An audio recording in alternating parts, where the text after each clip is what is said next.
வணக்கம் தோழர், மாதன் சின்ன தம்பி பேசிகிட்டு இருக்கேன். நீங்கள் பார்க்குறது மாஞ்சியம் மரத்தோட இலை.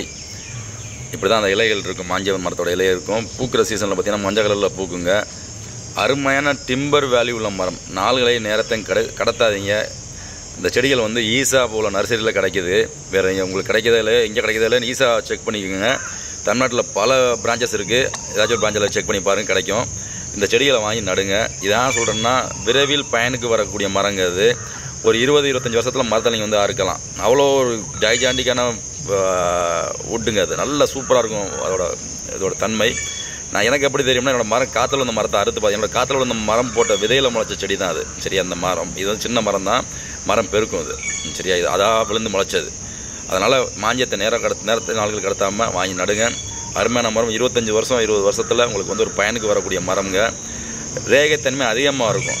சரியா, இதோட ரேகைத்தன்மை கிரெயின்ஸ் அதிகமாக இருக்குங்க. அதில் நம்ம தேக்கில் உள்ள கிரெயின்ஸ் ஒரு 50 வருஷத்து தேக்கில் உள்ள கிரெயின்ஸு இந்த மரத்தில் இருக்குங்க. இப்போ நீங்கள் பார்க்குறது கருங்காலி, ஸ்ரீலங்கன் கருங்காலி. ஸ்ரீலங்கன் எப்படி வுட்டுன்னு பேர் இதுக்கு. இது ஸ்ரீலங்காவையும் நம்ம இந்தியாவையும் பூர்வமான கொண்ட மரம். நல்லா கேட்டுங்க, ரெண்டையும் பூர்வமான கொண்ட மரம்.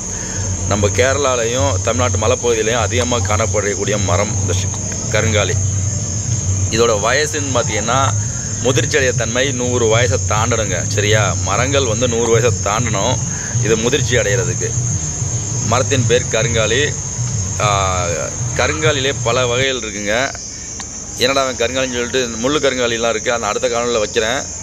இது வந்து மரமே கருப்பாகவே இருக்கும், ஃபுல்லு டார்க் பிளாக்கு. சரியா, குச்சியிலேருந்து கட்டையிலேருந்து எனக்கு என்னென்னா, என்னோடய மரம் நான் என்னோட பூக்குற மரம் போட்டிருப்பேன். அது வந்து இளமையாக இருக்கும்போது இந்த மாதிரி தான் இருந்துச்சு. அது வயசாக பட்டை மாறுது. இதுக்கு சொல்ல முடியாது, போக பட்டை மாறுறது சான்சஸ் இருக்குது. இல்லாட்டியுமே மரம் வந்து ஒரு எலும்பு இருக்குல்ல, எலும்பு பிடிச்ச மாதிரி எலும்பு எனக்கு கணத்தில் இருக்கும், அந்த மாதிரி இருக்குங்க மரம். நீங்கள் பிடிச்சி பார்த்தீங்கன்னா மரத்தை, மற்ற மரத்துக்குள்ள சாஃப்ட்னஸும் இந்த மரத்துக்குள்ள சாஃப்ட்னஸும் வேறு மாதிரி இருக்குங்க. தன்மை வந்து ரஃப்பாக இருக்குது. இலை வந்து கரும்பச்சையில் இருக்குங்க. டார்க் கலரில் அந்த இலைகள் இருக்குது. நல்ல நீளமாக இருக்குது. நன்றி. மீண்டும் சந்திப்போம். வாழ்க தமிழ், வளர்க தமிழ். ஜெயந்த்.